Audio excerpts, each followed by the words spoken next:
Note किया?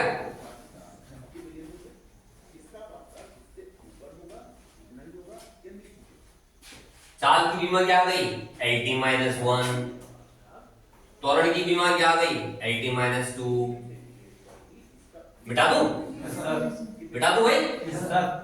ठीक है, चलिए मैं मिटा दे रहा हूं, उसको मैं सेव कर दे रहा हूं। ठीक है, अब आप देखो, अब मैं निकाल रहा हूं बल की बीमा। कितना निकाल रहा हूं? बल की बीमा।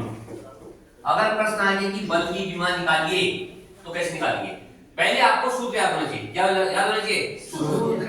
बल का सूत्र क्या होता है? F बराबर m इंटू ए। F बराबर क्या हुआ? m इंटू ए। ठीक है, तो m का मतलब क्या हुआ? द्रव्यमान।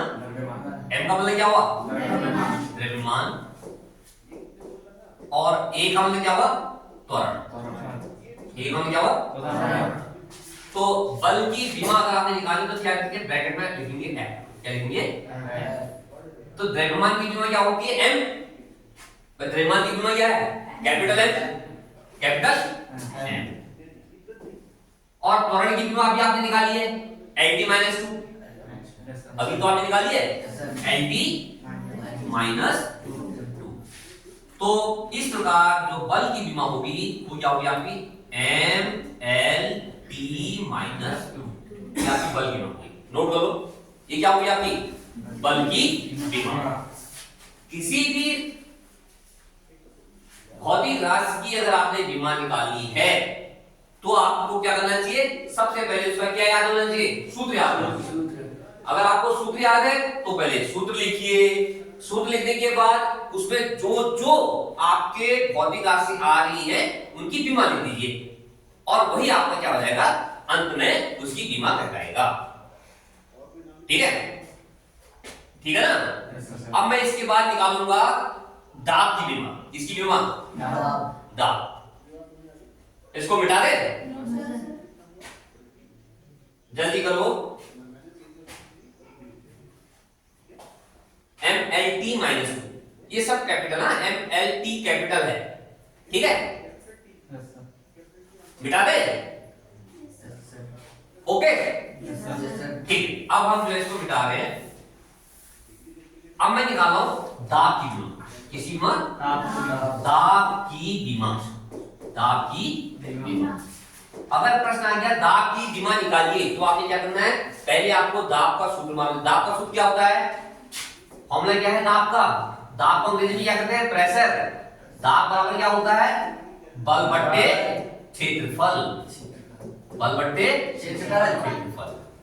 ठीक है, इसको आप कैसे लिखते हैं संकेतों में? आपको P बराबर F अपॉन A। F का मतलब बल, बल का मतलब फोर्स, A का मतलब एरिया, एरिया का मतलब क्षेत्रफल। तो आपने अगर P की बीमा निकालेंगे तो क्या करेंगे आप? P की बीमा निकालेंगे क्या करेंगे आप?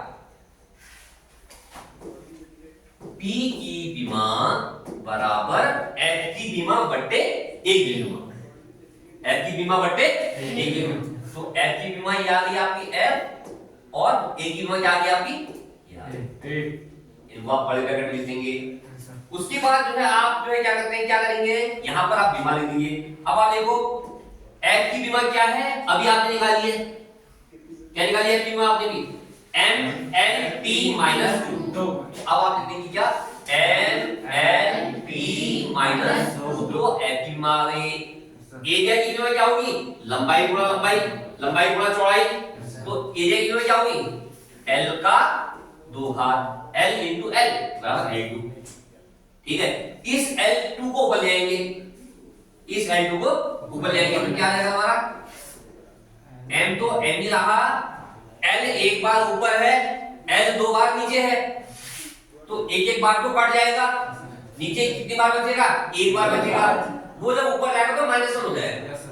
तो M L-1 और T-2 तो अपनी जगह है ही है, T-2। तो ये आपकी कहलाएगी किसकी बीमा?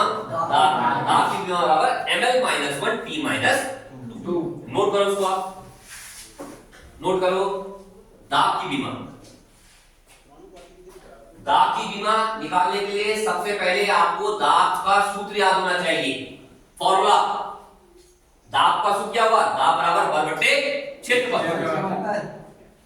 बल बटे क्षेत्रफल। बल को किससे प्रकट करते हैं? F। क्षेत्रफल को A से, दाब को P से, तो P बराबर F अपॉन A। उसके बाद आपने बीमा लिख देनी है, P की बीमा बराबर F की बीमा बट्टे A की बीमा। और फिर उसके बाद आपने यहाँ पर F की बीमा लिख दी mLT - 2, A की बीमा लिख दी L स्क्वायर, इसको ऊपर नीचे काटा, काटने के बाद आपका क्या आ गया? ml - 1 T - 2।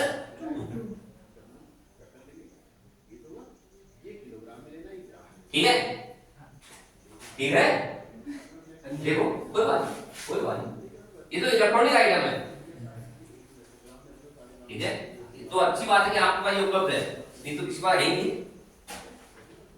ठीक है, हाँ, आगे बढ़े।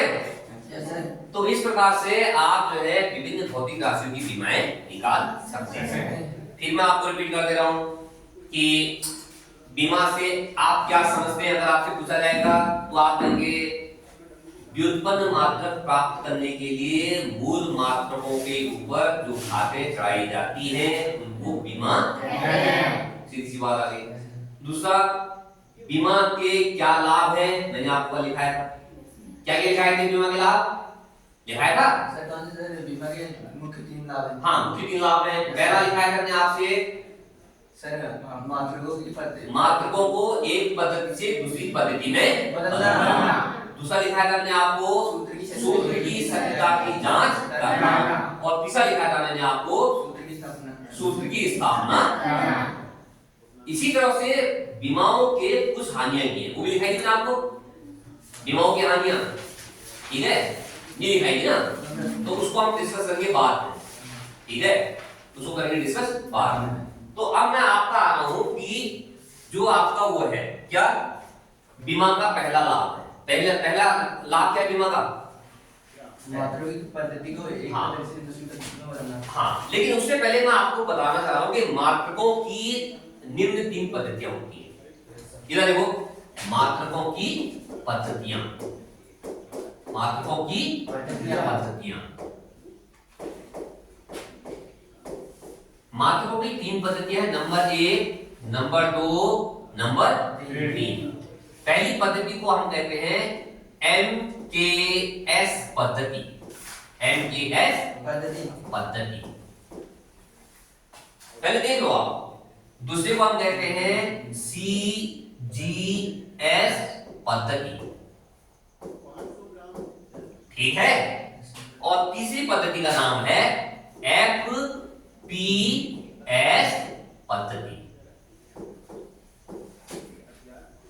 ठीक है, सुनो पहले, MKS पद्धति का मतलब है metre kilogram second. Metre kilogram second. CGS पद्धति का मतलब है मीटर की जगह सेंटीमीटर, किलोग्राम की जगह ग्राम, सेकंड की जगह सेकंड। और तीसरी पद्धति आपके FPS। F का मतलब foot, 1 foot, 2 foot, 3 foot. P का मतलब पाउंड और S का मतलब सेकंड। MKS पद्धति में द्रव्यमान को किलोग्राम में नापा जाता है। CGS पद्धति में द्रव्यमान को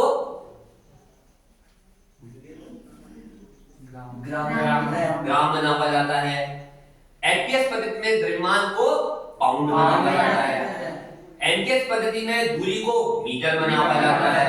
CGS पद्धति में दूरी को सेंटीमीटर में नापा जाता है। और FPS पद्धति में दूरी को फुट में नापा जाता है। तो इसमें दूरी को किससे नापा आपने? मीटर से। ठीक है, इसमें सेंटीमीटर से और इसमें फुट से। अब इसमें MKS पद्धति में द्रव्यमान को किससे नापते हैं? किलोग्राम से। इसको ग्राम से और इसको पाउंड से। और समय किलो में सेम है। समय इसमें भी सेकंड से नापते हैं। ठीक है, इसमें भी सेकंड से नापते हैं और इसमें भी सेकंड से नापते हैं। ये 3 पद्धतियां हैं, MKS सिस्टम, CGS सिस्टम और FPS सिस्टम। इसको नोट कर लीजिए।